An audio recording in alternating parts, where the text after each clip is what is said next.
Assalamualaikum dear learners, I welcome you all on the behalf of Gohar Publishers. We are redefining the geography of education through digital resources for conceptual learning. My name is Zainab and in today's video lecture we are going to learn about। तो प्यारे बच्चों, आज जो लफ्ज़ हम सीखने जा रहे हैं वो है बढ़िए। बढ़िए इसकी भी साउंड जो है वो बिल्कुल छोटी ए के साथ सिमिलर है, दोनों की सेम आवाज़ आती है य। बढ़िए की भी य आवाज़ आती है। तो अब हम इसके जो है लिखने का तरीका देख लेते हैं। तो ये लिखने के लिए हमें क्या करना है कि हमें एक तिरछी लाइन लगानी है और इस तरह से एक लेटी हुई स्लीपिंग लाइन जिसे हम कहते हैं। दोबारा से प्रैक्टिस करते हैं कि तिरछी लाइन और इस तरह से स्लीपिंग लाइन, इस तरह से हम लिखते हैं य बढ़िए, य तारे। और याद रखिएगा छोटी ये की तरह बड़ी ये भी जो है किसी लफ्ज़ के शुरू में नहीं आती बल्कि दरमियान में या फिर आखिर में आती है, जैसे कि तारे के आखिर में आ रही है। ये रहा बढ़िए।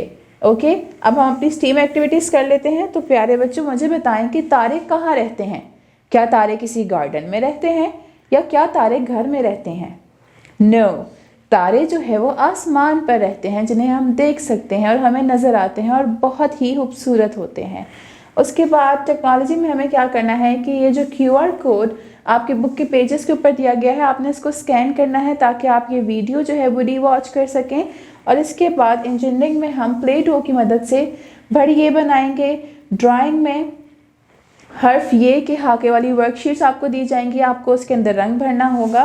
और इसके साथ साथ रियाजी में हम देखेंगे कि जिन अल्फाज में ये बढ़िए इस्तेमाल होता है वो कौन कौन से हैं, जैसे कि तारे, सियारे, हमारे और नज़ारे यानी कि सीनरीज। तो ये 4 हरूफ हैं जो कि हमने अभी डिस्कस किए, लेकिन यहाँ पे बहुत सारे हरूफ हैं जिनके आखिर में या दरमियान में ये आता है। अब हम देख लेते हैं कि हमारा नेक्स्ट पेज कौन सा है। तो नेक्स्ट पेज पर हमारे लिए हैं सरगर्मियाँ, और सरगर्मियों से हमारी रिवीजन होती है, हमारी प्रैक्टिस होती है।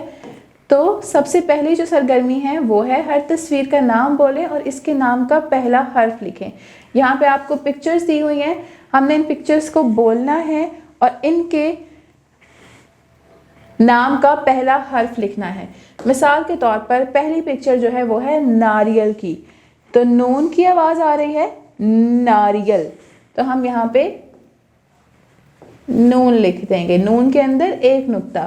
फिर है वैगन, वैगन वाव, तो हम यहाँ पे वाव लिख देंगे। फिर आता है हाथी, हाथी, तो यहाँ पे हम हे लिख देंगे। मिसाल के मुताबिक हर्फ पढ़ें और मुतलका तस्वीर पर टिक का निशान लगाएं। यहाँ पे क्या है कि हमारी साथ पे वर्ड्स दिए हैं, हरूफ दिए गए हैं और उनके सामने उनकी पिक्चर्स हैं। तो जो सेम वर्ड के साथ पिक्चर है हमने उसके ऊपर टिक लगाना है। जैसे पहली पिक्चर है, पहला जो हर्फ है वो है मीम है और उसके सामने टमाटर है, मुर्गी है और बिल्ली है, तो यहाँ पर मुर्गी पर निशान लगाया गया है। अगली पिक्चर जो है, अगला जो हर्फ है हमारा वो है वाव, तो वाव से खरगोश नहीं, वाव से चिड़िया नो, वाव से वैगन यस, तो हम इस पर टिक लगा देंगे। ह ज़ेब्रा नो, ह सेब नहीं, ह हाथी वेरी गुड। फिर आता है नून, नून से क्या बनता है नारियल यस, सो नारियल पर टिक लगा देंगे। तो प्यारे बच्चों आज के इस वीडियो लेक्चर में हम देखने जा रहे हैं कि बड़ी ए किस तरह से बनाते हैं। तो बड़ी ए बनाने के लिए हमें एक लॉन्ग स्ट्रोक चाहिए होगा, इसी को हम कर्व देकर, इसी को शेप देकर हम बड़ी ए बनाएंगे।